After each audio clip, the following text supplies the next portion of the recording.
सुतला नहीं? काल भोर में डॉक्टर के पास जाए के बा ना? बाबूजी सुत गलन। हाँ। ये रावा।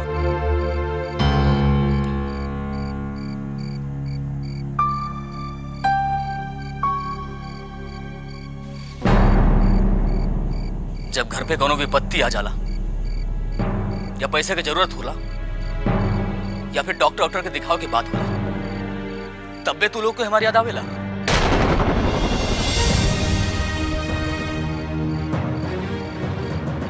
पूजा के देखे खातिर लड़का वाले आए ललन, ये तो हमरा के कहानी बताओ लू। वो तो अचानक आ गए ललन बेटा, केहू से बताए का समय ही कहाँ मिलन। उनकरा के बिना पूजा के दिखौले भगा दे, ये तो बता सकत रहलू। इतना बड़ बात हो गई घर में और केहू हमरा के बतावे के जरूरत नहीं समझलस।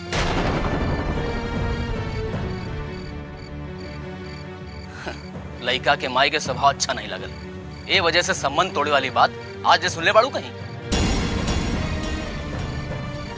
और लोगन के घर में भी तो बेटी बिया, वो लोग के बिया होत बा कि नहीं?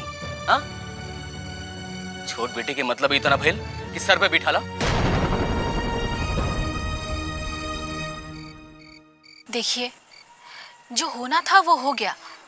अब इस तरह माँ पर चिल्लाकर क्या मिलेगा आपको? अब आप भी इनकरे साथ देवे लगली। अरे समझाई इनकरा के, यही तरह जिदिया के बैठल रहली तो देख ले पूजा के बिया खातिर एक भी रिश्ता ना आई। तो चिल्लात काहे हैं आप? धीरे बोली ना तो बाबूजी जाग जाइए। अरे छोड़ी भौजी, बाबूजी के तबीयत के थोड़ भी फिक्र रहत ना इनकरा के, तो आज ही नौबत ही नहीं आवत। कितना मुश्किल से बाबूजी पूजा के बिया खातिर बिना दान भेजल लड़का ढूंढ के लेले हुई। हाँ, ई नहीं सोचली बस सेखी भगाने में लड़का वाला के भगा देले। ना तई घर में बात होखत, ना बाबूजी के तबीयत खराब होत। कुल मिला के बाबूजी के तबीयत खराब होके के असली वजह माई ही बिया।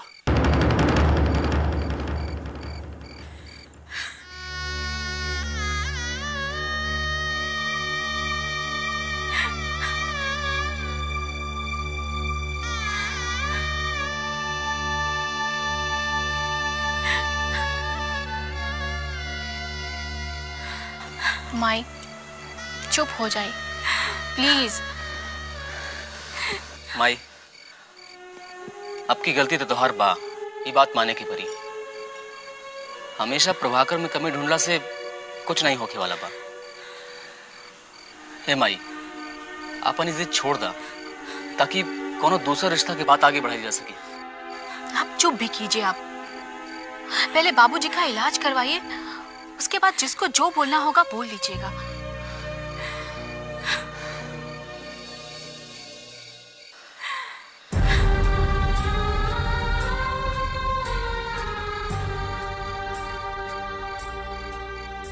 माई बस करिए अब। बहू, अभी ये सुनने के बाकी रह गए,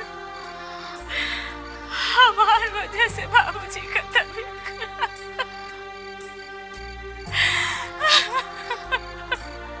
चुप हो जाए माई, बाबूजी जाग जाइए।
देख के तू चौक काहे गईलू?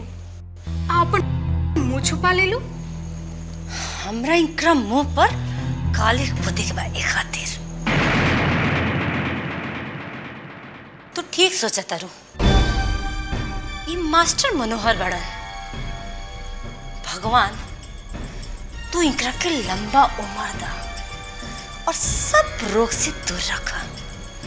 काहे इनकरा के परेशान करे के जिम्मेदारी हमार बा और इनकर जिंदगी के एक एक दिन हम बोझ न बना देनी तो हमरा इतना कष्ट सही के जिंदगी जियल सब बेकार बा। बहुत जल्द सम्राट युवराजपुर से है।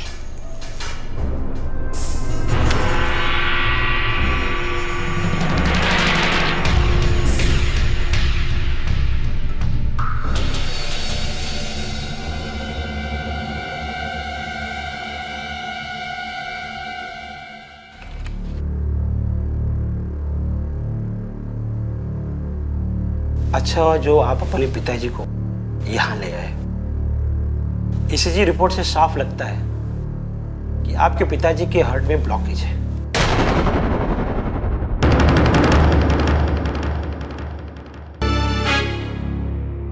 मिस्टर सुधाकर, आपके पिताजी की ओपन हार्ट सर्जरी करानी होगी। ऑपरेशन के सिवा दूसरा कोई इलाज नहीं है। और ये ऑपरेशन में कम से कम 4-5 लाख के खर्चा आई, सोच लें।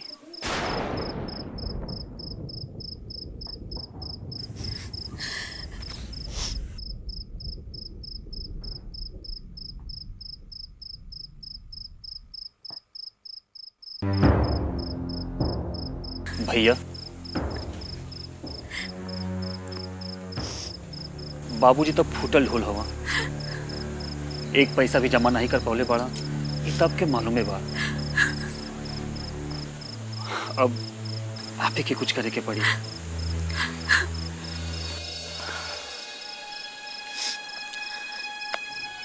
डॉक्टर साहब 4 से 5 महीना के समय देले बड़ान। कुछ ना कुछ तो ही जाए। हम अपन बॉस से एडवांस खातिर बात करब। ऑपरेशन के बाद तुम्हारे बाबूजी ठीक तो हो जाइए ना बेटा। तू ना माई, बाबूजी ठीक हो जाएं एक खातिर तो ऑपरेशन की जरूरत पड़ता। और ये रोवल धोवल बाबूजी के सामने एकदम मत करिया, नहीं तो उनका शक हो जाए। हमने उनकरा से कुछ नहीं कह लिया। और एगो बात सुन, डॉक्टर साहब बाबूजी के सामने ऐसा कोनो भी बात करे से मना के बा जेकरा से उनकरा के दुख या सदमा पहुंचे। और गलती से अगर पूजा खातिर कोनो रिश्ता आ गई तो चुपचाप हाँ कर दिया। लड़का के माई के स्वभाव देखे के नाटक वाटक कई के अगर रिश्ता तोड़ लू तो बाबूजी के कुछ भी हो सकेला, कुछ भी। तू लोगन के जौन बोले के हो बोला, बाकी पहले कौनो तरीके से इनका इलाज करवा दा। अगर इनका के कुछ हो गए तो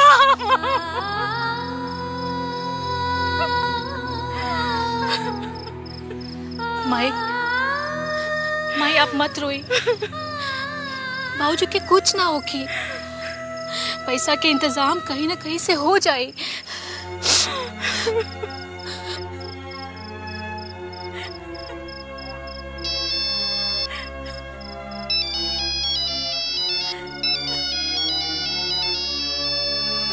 घर से फोन आ और बाबूजी के बारे में केहू से कुछ बताने की जरूरत नहीं की। बात करो।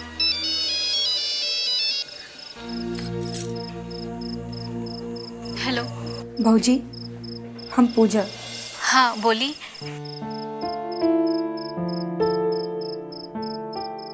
हाँ ठीक बाड़न।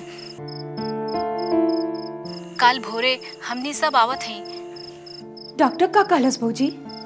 कुछ खास नहीं, दवाई देले बाड़न। 2-3 सप्ताह बाबूजी आराम करी हैं तो ठीक हो जाइए। चेकअप वगैरह में कुछ निकलता नहीं ना? अरे नहीं पूजा, सब ठीक बा। अरे हाँ, कल स्वाति के स्कूल भी खुल रहल बा, ओकरा के हॉस्टल में छोड़ के हमहू संगे चली आई। आखिर सास ससुर के सेवा के मौका हमहू के मिले के चाही कि ना? काहे नहीं भौजी, माई बाबूजी से कह दिया एजा के चिंता फिक्र बिल्कुल ना करिए। हाँ हाँ मिंटू भैया आ जालन। ठीक बा, रखत है।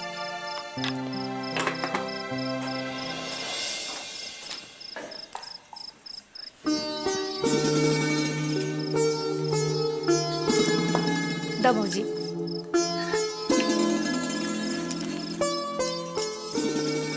भौजी बाबूजी ठीक हवन, सिर्फ दवाई पर ही ठीक हो जाइए। बिहान भोरे ही आवत बारन। अब भौजी बाबूजी के सेवा खातिर बड़की भौजी आ रहल बाड़ी। काहे हमने उनकर सेवा ना कर सकेली का? तोहार निशा भौजी 2 दिन खातिर सर पे पल्लू रखिए, मुस्कुरा के बात करिए, फिर फुर्र शहर में जाके का करेली, कैसे रहेली, ई केकरा पता। बाकी गजबे बात बा, एजा सब लोग साल भर उन्हीं के गुण गावत रहिए। भौजी जल गई। हम काहे के उसे जले? हम कौनो मामला में कम है का? भौजी रोटी जल गई। अच्छा तो तू ही बनावा ला।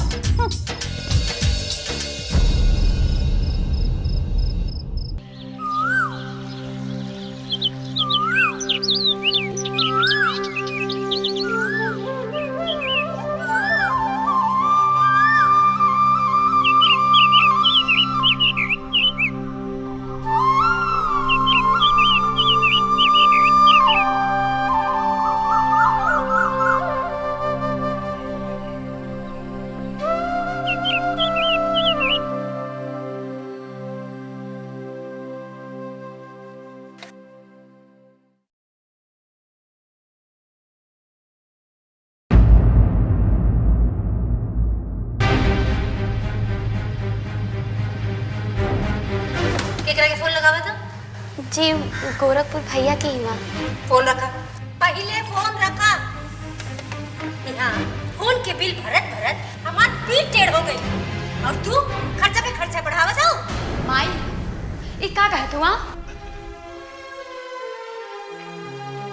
भौजी के बाबूजी के तबीयत खराब बा, डॉक्टर का कहले ये हालचाल लेवे घर में फोन कर दिया। अब कह ले वेदा ना। तू चुप रहा। उन लोगन के भी तो एक फिक्र होके के चाहिए, वो लोग ना कर सकेला का फोन। एक बार तो एकरा से हमार पिन छूट गई रहे तो हर बाबूजी फिर से जाके एकरा के ले आइलन, कहत हवा हम कराई एकरा के इलाज। देखत हई कैसे करावेला इलाज। तोहार अचार चोरी करके आओ कैसे? अरे घी सीधा उंगली से ना निकले ना तो उंगली के टेढ़ कर लेवे के चाहिए। कहाँ गईला ये आयुर्वेदिक इलाज करावे वाला?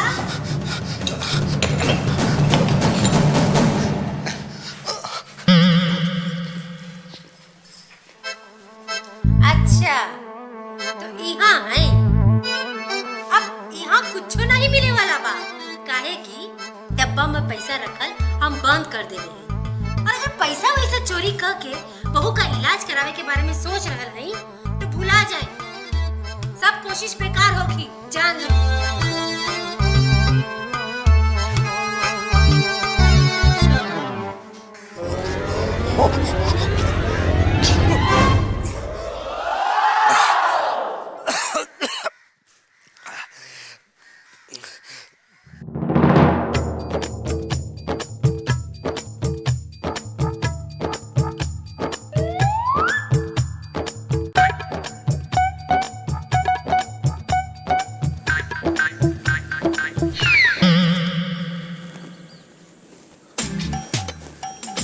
ससुर हमार पाँव आगे काहे नहीं बढ़ रहा? का करी बोला?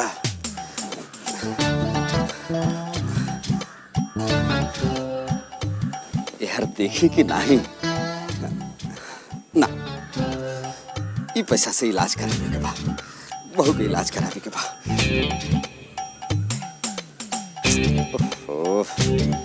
अब आज भर देख लेते हैं क्या करें।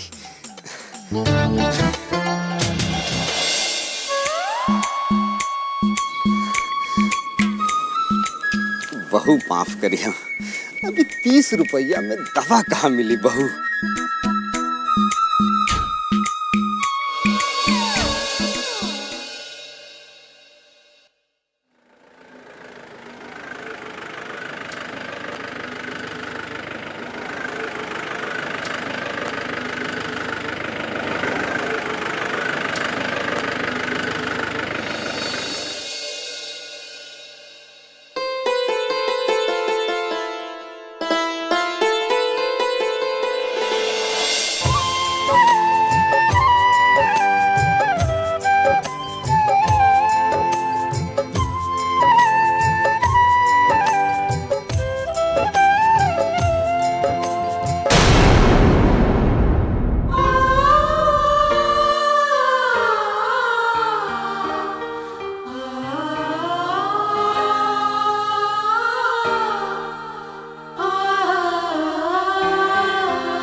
दूसर के बियाह हम आराम करे लगे तो घर के जिम्मेदारी के संभाले? बोला आप ही तो कहे नहीं बाबूजी कि जोन लिखल होला उहे होखेला, खासकर बियाह। तो फिर इतना परेशान काहे होत हई? जेकरा संगे भी हमार बियाह लिखल हुई वो खुदे चलकर अपन दरवाजा पे आई।